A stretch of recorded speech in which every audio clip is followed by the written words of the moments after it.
ভাইয়ের, আজকে এই শহীদ বুদ্ধিজীবী দিবসে আমাদেরকে শপথ নিতে হবে, যাদের জীবনের বিনিময়ে আমরা এই স্বাধীন বাংলাদেশ পেয়েছি।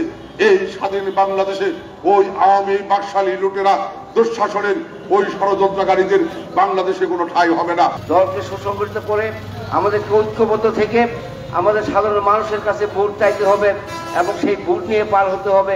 আগামী দিনে সুষ্ঠু নির্বাচন হবে, একাধিক প্রার্থীও থাকবে, তাদেরকে পরাজিত করে আমাদের প্রার্থীর বিজয় ছিনিয়ে আনতে হবে। সেই জন্য আপনাদেরকে ঐক্যবদ্ধ থাকার আহ্বান জানিয়ে দলের জন্য এখন থেকে নির্বাচনী মাঠে কাজ করার আহ্বান জানিয়ে সবাইকে ধন্যবাদ দিয়ে আমার বক্তব্য শেষ করছি। আসসালামু আলাইকুম।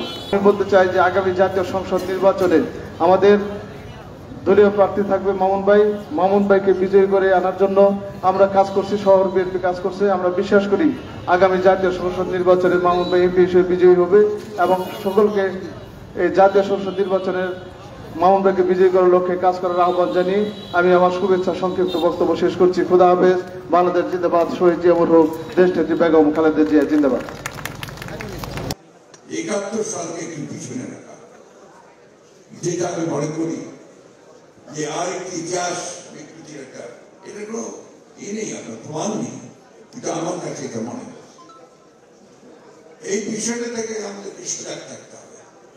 আমাদের যে মূল ইতিহাস, আমাদের যে ইতিহাস দিয়ে আমরা আজকে স্বাধীন বাংলা, স্বাধীন বাংলাদেশ, আজকে যে ইতিহাস দিয়ে আজকে আমরা এই ২৪-এর ছাত্র গণঅভ্যুত্থানের মধ্য দিয়ে আবার নতুন একটা বাংলাদেশের স্বপ্ন দেখছি, সেই ইতিহাস তারা কেউ বিকৃত না করে। যে রাজনৈতিক দলগুলো এই অন্তর্বর্তীকালীন সরকারকে ব্যর্থ করার জন্য কাজ করছে, এটা একটা আমি মনে করি এটা একটা, এই উক্তিটা উনি কি জন্য করেছেন, কিভাবে করেছেন, কোন প্রেক্ষিতে করেছেন আমি জানি না। এটার গভীরতা উক্তি উনি বুঝেছেন কিনা তো আমি জানি না। এটা কিন্তু একটা মারাত্মক একটা উক্তি।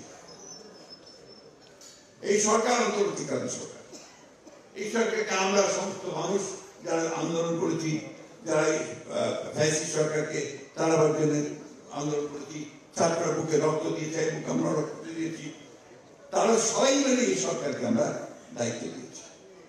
ওই সরকারকে দায়িত্ব দিয়েছি যে তারা আমাদের জন্য একটা পরিবেশ তৈরি করবে, এই রাষ্ট্রকে মোটামুটি ভাবে একটা নির্বাচনমুখী করে নির্বাচনের দিকে নিয়ে গিয়ে নতুন একটা রাষ্ট্র গড়ার সুযোগ করে দেবে। এই জন্য আমরা সবাই তাকে সাহায্য দিচ্ছি। বিশেষ করে আমরা বিএনপির তরফ থেকে প্রথম থেকে তাদেরকে আমরা সমর্থন দিয়েছি, এখনো তাকে আমরা সমর্থন করে দিচ্ছি, এমনকি এই মুহূর্তেও তাদেরকে আমরা সমর্থন করছি। কারণ আমরা চাই যে তারা কাজগুলো শেষ করে তারা আমাদেরকে, জনগণকে তাদের প্রতিনিধি নির্বাচন করার সুযোগ করে দিয়ে তাদের পার্লামেন্ট, তাদের সরকার তৈরি করার সুযোগ করে দেবে। আমরা আশা করব যে গণতন্ত্র প্রতিষ্ঠার জন্য, যে ভোটাধিকার প্রতিষ্ঠার জন্য আমরা লড়াই করেছি, আমরা তার দ্বার প্রান্তে উপনীত হয়েছি। আমরা আশা করব বর্তমান সরকার অতি অল্প সময়ের মধ্যেই গণতন্ত্র এবং ভোটাধিকার অর্জনের জন্য একটি নির্বাচনের রোডম্যাপ ঘোষণা করবেন, যাতে করে ৭১-এর মহান মুক্তিযুদ্ধের লক্ষ্য আমরা যেন অর্জিত হয়েছে বলে দেখে যেতে পারি। আমরা একটা সমৃদ্ধ বাংলাদেশ, গণতান্ত্রিক বাংলাদেশের জন্য সংগ্রাম করেছি এবং আশা করি আমাদের সকলে অংশগ্রহণের ফলে আমাদের সেই স্বপ্ন বাস্তবায়িত হবে। বিএনপিরও কিছু করণীয় আছে। বিএনপি বর্তমানে দেশের সবচেয়ে জনপ্রিয় এবং বৃহত্তম রাজনৈতিক দল। আমাদেরকে নিয়ে অনেকে অনেক ধরনের কুৎসা রচনা করবে। আমরা যেন এইসব কুৎসাকে মিথ্যা প্রতিপন্ন করতে পারি। আমরা যেন শহীদ জিয়াউর রহমানের আদর্শ ধারণ করে একটি সমৃদ্ধ বাংলাদেশ গড়ার জন্য তার পটভূমি আমরা রচনা করতে পারি। আজকে এই হোক আমাদের কামনা। আমাদের প্রতিবেশী একটি রাষ্ট্র আবার আমাদের স্বাধীনতা, সার্বভৌমত্বকে নিয়ে নানা ধরনের ষড়যন্ত্রে মেতেছে।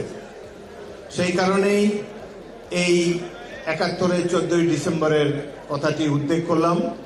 তবে ইতিমধ্যে অনেক পানি গড়িয়ে গিয়েছে বুড়িগঙ্গায় দিয়ে।